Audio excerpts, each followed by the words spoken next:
الحمد لله والصلاة والسلام على نبينا محمد وعلى آله وصحبه ومن تبعهم بإحسان إلى يوم الدين. அன்பார்ந்த சகோதரர்களே சகோதரிகளே, நாங்கள் முஸ்தவல் அவ்வல் முதலாவது தரத்திலே கிதாபா பாடத்திலே நான்காவது பாடத்தை படித்துக் கொண்டிருக்கின்றோம்.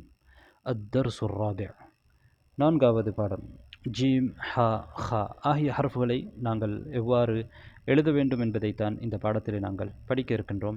ஆரம்பமாக உங்களுக்கு ஜீம், ஹா, ஹா ஆகிய ஹர்ஃப்கள் தனியாக எழுதப்படும் பொழுது எவ்வாறு எழுதப்பட்டிருக்கிறது என்பதை நீங்கள் பார்க்கின்றீர்கள்.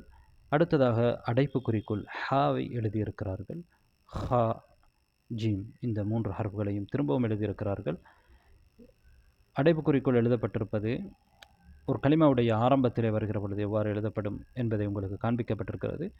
அடைப்புக்குறிக்குள் கடைசியாக எழுதப்பட்டிருப்பது ஒரு கலிமாவுடைய நடுவிலே வருகிற பொழுது இந்த ஹர்ஃப்கள் எவ்வாறு எழுதப்படுகிறது என்பதை காண்பித்திருக்கிறார்கள். அதே போன்று தனியாக வருகிற பொழுது அல்லது கடைசியிலே வருகிற பொழுதும் கிட்டத்தட்ட ஒரே மாதிரி தான் எழுதப்படும். இங்கே இந்த ஹர்ஃப்களுக்கு இடையிலே உள்ள வித்தியாசம் என்னவென்றால், ஜீமுக்கு நடுவிலே புள்ளி இருக்கும், ஹாவுக்கு எந்த ஒரு புள்ளியும் இருக்காது, ஹாவுக்கு மேலால் புள்ளி இருக்கும். எனவே கிட்டத்தட்ட இந்த மூன்று ஹர்ஃப்களும் ஒரே விதத்திலே தான் எழுதப்படுகின்றன. இப்போது நீங்கள் அவதானியுங்கள். இஸ்மா செவிமடு, வரத்தித் மேலும் நீரும் திருப்பிச் சொல். எனவே நீங்கள் நான் சொல்வதை செவிமடுப்பது மாத்திரமல்லாமல் நீங்களும் இந்த கலிமாக்களை திருப்பிச் சொல்ல வேண்டும். சும்மத்து பிறகு நீங்கள் உங்களுடைய புத்தகத்தில் இந்த கலிமாக்களை எழுத வேண்டும். இங்கே உங்களுக்கு பல கலிமாக்கள் தந்திருக்கிறார்கள். ஆரம்பமாக பாருங்கள். ஜாரா, இடது பக்கமாக ஹாக்க, ஹாப.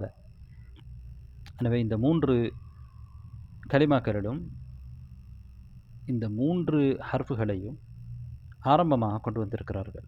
ஜாரா, ஹாக்க, ஹாப. அதேபோன்று அடுத்ததாக ரிஜால், ரிஹாப், புகார். இந்த மூன்று கலிமாக்களிலும் ஜீம், ஹா, ஹா ஆகிய ஹர்ஃப்கள் நடுவிலே வந்திருக்கின்றன. ஜூ, ஹூத், ஹவுஸ், சுஜூன், புஹூத், துஹூல், ஜீசான், ஹீக, ஹீஃப, சஜீன், ரஹீம், ரஹீஸ், லஜூஜ், சிஹாஹ், ஃபஹீஹ், சுராஹ், ضجீஜ், ஸரீஹ். இந்த கலிமாக்களை நீங்கள் திருப்பி சொல்லிவிட்டு அவற்றை எழுதி பாருங்கள். அடுத்ததாக நாங்கள் போவோம். இஸ்மா வரத்தித். அதே போன்று செவிமடுப்பதோடு மாத்திரம் நிற்காமல் நீங்கள் திரும்பவும் அவற்றை சொல்லி பார்க்க வேண்டும். பிறகு நீங்கள் அந்த கலிமாக்களை எழுத வேண்டும்.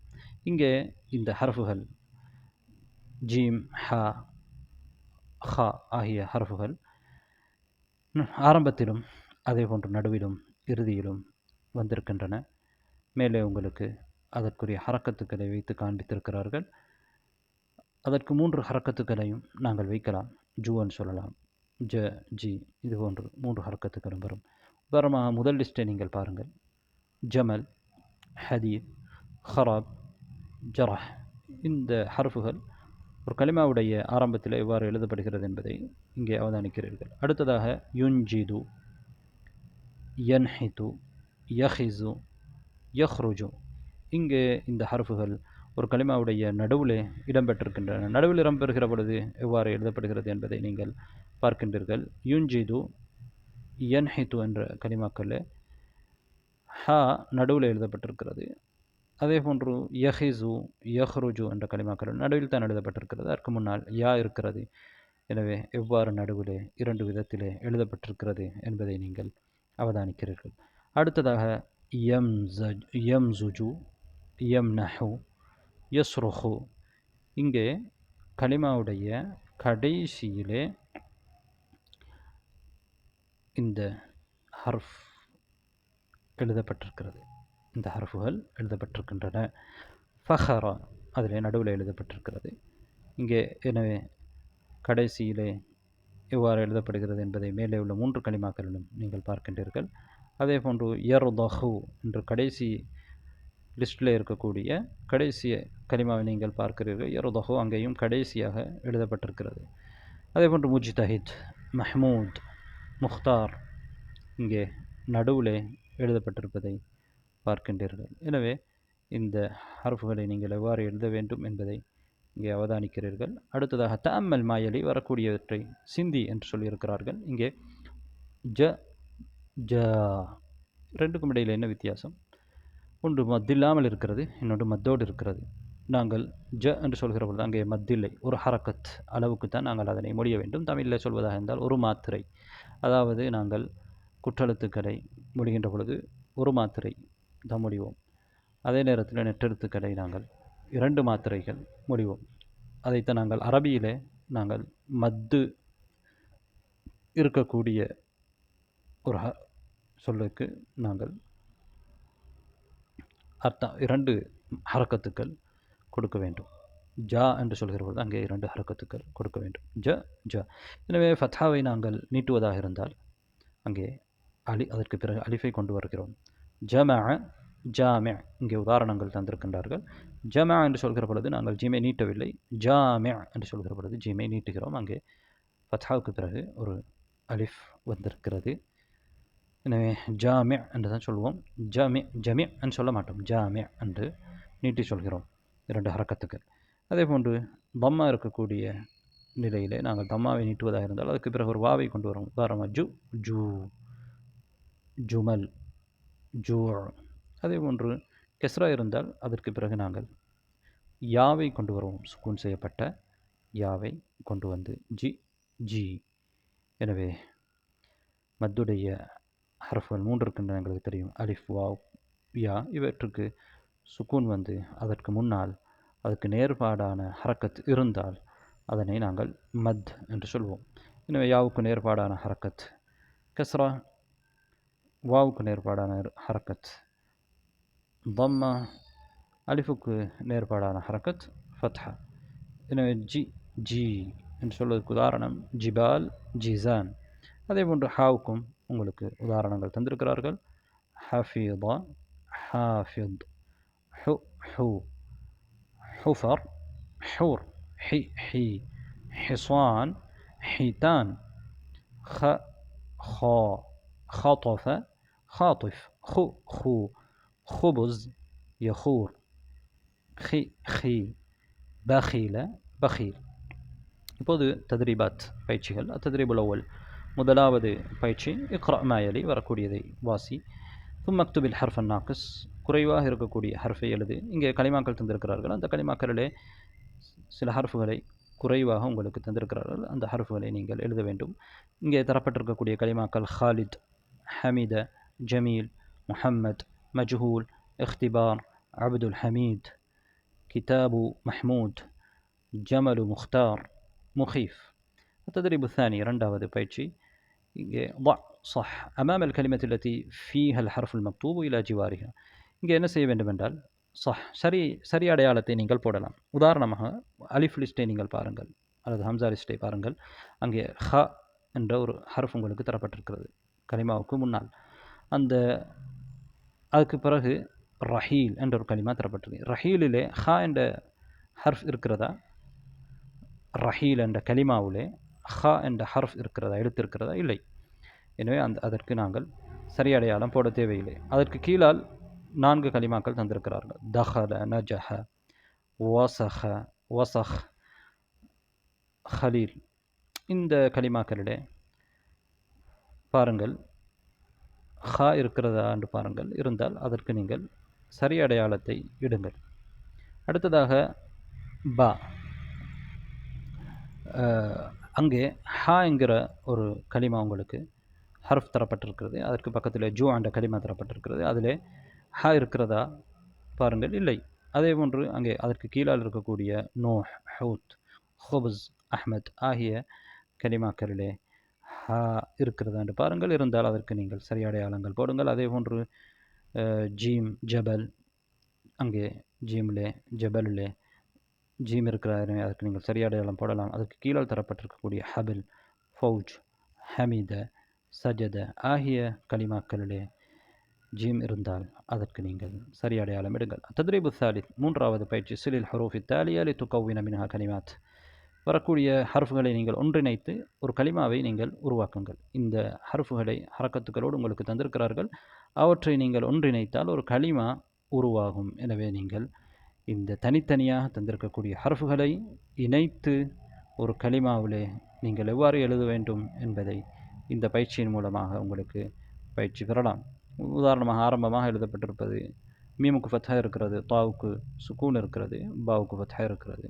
அதுக்கு பிறகு ஹா தந்திருக்கிறார்கள். அதனை நீங்கள் மத்பஹ் என்கின்ற ஒரு கலிமாவாக மாற்றுவீர்கள். அதே போன்ற ஒவ்வொரு கலிமாக்களை நீங்கள் மாற்றுங்கள். அடுத்ததாக நாங்கள் அத்தன்வீன் தன்வீன் என்ற பகுதிக்கு வருவோம். தன்வீன் என்பது அதாவது ஒரு கலிமாவுடைய கடைசியிலே தான் இடம்பெறும். தன்வீன் என்பது ஒரு சுக்கூன் பெற்ற நூன். தன்வீன் என்பது ஒரு நூன். ஆனால் அதனை நாங்கள் எழுத்திலே எழுத மாட்டோம். மொழிகின்ற பொழுது நூனாகத்தான் அதனை மொழிவோம். ஆனால் அந்த நூனை எழுத்திலே நூனாக எழுதாமல் அதற்கு ஒரு அடையாளத்தை போடுவோம். எப்படி அடையாளம் இடுவோம்? உதாரணமாக ஒரு கலிமாவிலே கடைசியிலே தம்மா இருந்தால் அதற்கு இன்னொரு தம்மாவை சேர்த்து போட்டு தம்மத்தான் 2 தம்மாக்கள் ஆக்குவோம். உதாரணமாக பாப் என்பதே பாபு என்று நாங்கள் சொன்னால் அங்கே தம்மா இருக்கிறது. நாங்கள் என்ன செய்கிறோம் என்றால் பாபுன் என்று சொல்கிற பொழுது 2 தம்மாக்களை போடுகிறோம்.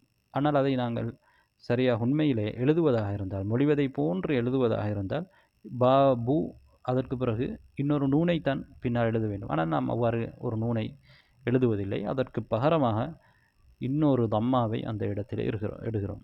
எனவே அந்த இடத்திலே தம்மத்தான் 2 தம்மாக்களை நாங்கள் பயன்படுத்தி புன் என்று நாங்கள் சொல்கிறோம். அதே போன்று பனாத்துன் அசாதுன், பனாத்து அசாது என்று சொல்வதில்லை. பனாத்துன் அசாதுன் என்றால் இங்கே தன்வீன் இருக்கிறது. எனவே இங்கே தன்வீனை நாங்கள் 2 தம்மாக்களை போட்டு எழுதுகிறோம். அல்லது ஒரு சொல்லுக்கு கஸ்ரா இருந்தால் அங்கே தன்வீன் நாங்கள் செய்ய வேண்டுமாக இருந்தால், உதாரணமாக தாஜின், அங்கேயும் நாங்கள் நூனை எழுதுவதில்லை. தாஜின், சமாஹின், மொத்தபஹின் என்ன செய்திருக்கிறோம்? 2 கஸ்ராக்களை போட்டிருக்கிறோம். மேலே எவ்வாறு நாங்கள் 2 தம்மாக்களை பயன்படுத்தினோமோ அதே போன்று 2 கஸ்ராக்களை தன்வீனுக்கு பகரமாக நாங்கள் கொண்டு வருகிறோம். அதே போன்று தான் ஃபத்ஹா இருந்தாலும் ஃபத்ஹாவை நாங்கள் தன்வீன் செய்ய வேண்டும். 2 ஃபத்ஹாக்களை கொண்டு வருவோம். அங்கே நூனை நாங்கள் எழுதுவதில்லை. சயீதன், லதீதன், தாலிபன். எனவே இந்த எல்லா கலிமாக்களையும் நாங்கள் மொழிகிற பொழுது என்ன செய்கிறோம்? அங்கே கடைசியிலே ஒரு நூன் மொழிகிறோம். ஆனால் அந்த நூனை நாங்கள் எழுத்தில் எழுதுவதில்லை, மொழித்திரலை மட்டும்தான் சொல்கிறோம். அன்பார்ந்த சகோதரிகளே, நாங்கள் சொன்னோம் தன்வீனுல் ஃபத்ஹிலே என்ன செய்கிறோம் என்றால் மேலதிகமாக உதாரணமாக சயீதன், லதீதன், தாலிபன் என்பதிலே ஒரு அலிஃபையும் எழுதுகிறோம். என்றால் நாங்கள் அதனை வக்ஃப் செய்கின்ற பொழுது, நிறுத்துகின்ற பொழுது சயீதா, லதீதா, தாலிபா என்றதை நிறுத்துவோம். குர்ஆனிலே நீங்கள் அவ்வாறு தான் ஓதுவீர்கள். எனவே அதனால் அங்கே ஒரு அலிஃபையும் நாங்கள் அடையாளமாக கொண்டு வருகிறோம். அங்கே ஃபத்ஹத்தைன் அல்லது ஃபத்ஹத்தான் இருக்கின்ற பொழுது அலிஃபும் சேர்த்து எழுதப்படும். அடுத்ததாக தஅம்மல் மாயலி, வரக்கூடியவற்றை சிந்தி அப்படின்னு சொல்லியிருக்கிறார்கள். பல கலிமாக்கள் உங்களுக்கு தரப்பட்டிருக்கிறது. பைத்துன், பைத்தன், பைத்தின். எனவே தன்வீனோடு எப்படி நீங்கள் எழுத வேண்டும் என்பதை இங்கே உங்களுக்கு காண்பித்திருக்கிறார்கள். தம்மத்தான் இருந்தாலும் சரி, ஃபத்ஹத்தான் இருந்தாலும் சரி, கஸ்ரத்தான் இருந்தாலும் சரி, அவற்றை எவ்வாறு எழுதுவது என்பது நீங்கள் அவதானிக்கிறீர்கள். பஹ்துன், பஹ்தன், பஹ்தின், ஹர்புன், ஹர்பன், ஹர்பின், ஹுரூஜுன், ஹுரூஜன், ஹுரூஜின், ஹசீருன், ஹசீரன், ஹசீரின். இந்த எல்லா கலிமாக்களிலும் தன்வீன் இருக்கின்றன. அந்த தன்வீன்கள் தன்வீனுல் ஃபத்ஹா இருக்கலாம், தன்வீனுல் தம்மா இருக்கலாம், தன்வீனுல் கஸ்ராக இருக்கலாம். இங்கே சில கலிமாக்களை கடைசியாக உங்களுக்கு தந்திருக்கிறார்கள். அவற்றுக்கு நீங்கள் தன்வீன் செய்ய வேண்டும் என்று சொல்லியிருக்கிறார்கள். நவ்வீனில் மஜ்மூஅத அல் ஹம்ஸா பித்தம். முதல் மஜ்மூஆ ஹம்ஸா மஜ்மூஆவை நீங்கள் அதற்கு தம்மு செய்ய வேண்டும். ஜுஜாஜ், ஜதீத், ஹூத், தர்ப் என்ற 4 கலிமாக்கள் தந்திருக்கிறார்கள். முதல் மஜ்மூஆவிலே இந்த கலிமாக்களுக்கு நீங்கள் தம்மு செய்ய வேண்டும். இரண்டாவது மஜ்மூஆவுக்கு, அதாவது சுராஹ், புஹூத், பா என்று தந்திருக்கிறார்கள் இல்லையா, அந்த இரண்டாவது மஜ்மூஆவுக்கு நீங்கள் ஃபத்ஹா செய்ய வேண்டும்.